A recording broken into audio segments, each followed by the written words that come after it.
যেহেতু ক্লাসে হোমওয়ার্ক দেওয়া যায় না, আরবিতে বলে আল ওয়াজিব আল মানজিলি। আমি গতানুগতিক তাফসীর করি না, আমি সমাজের খুঁতগুলো ধরে ধরে ডিসকাশনের মতো আমি করি, বিভিন্ন জেলায় যে ওখানকার ইয়াংদের সাথে বসি, কথা বলি, এটাই আমার তাফসীর, এটাই কোরআনের এক্সপ্লেনেশন এন্ড ইন্টারপ্রিটেশন। এতেই মানুষ উপকৃত হয় বেশি। চিল্লা এখন ঠিক কিনা?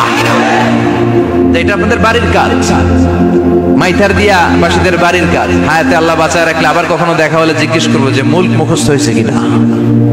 কে কে মুখস্থ করবেন না হাত তুলেন। সবাই করবেন?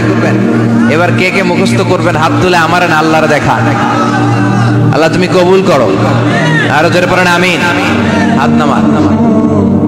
এই সূরাটা it's an eye opener for you. এটা আপনার চোখ খুলে দিবে। এই সূরাটা আপনার চোখকে খুলে দিবে, আপনার ঘুমন্ত বিবেককে জাগিয়ে তুলবে। স্রষ্টার ব্যাপারে আপনার যদি কোনো সাসপিশন থাকে, সন্দেহ থাকে, এই সন্দেহের পাহাড়কে ভেঙে এই সূরা চুরমার করে দিবে। চিল্লায় বলেন সুবহানাল্লাহ। আল্লাহ ডেকে বলে, গোলাম, কিছু কিছু নাস্তিক আছে আমারে খুঁজে পায় না। এরকম কপাল পোড়া নাদান নাস্তিক বাংলার জমিনেও আছে না নেই?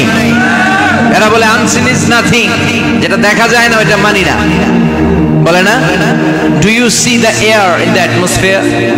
বাতাসে, বায়ুমণ্ডলে যে বাতাস ঘুরে বেড়ায়, এটাকে তুমি দেখো তো মানো কেন? Why do you believe on that? Why do you believe on air? বাতাস বিশ্বাস করস কেন? কপাল পোড়া নাস্তিকরা বাতাস মানে না। কথা কর। Do you see the bad headache someone feel in his head and he is shouting? মাথার ব্যথায়, মাইগ্রেনের পেইনে যখন কেউ চিৎকার করে, তার মাথার ব্যথা দেখা যায়?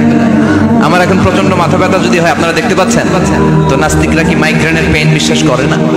মাথা ব্যথা বিশ্বাস করে কি করে না? বাতাস বিশ্বাস করে কি করে না? কয় আনসিন ইজ নাথিং, যেটা দেখি না ওটা বিশ্বাস করি না। কপাল পোড়া।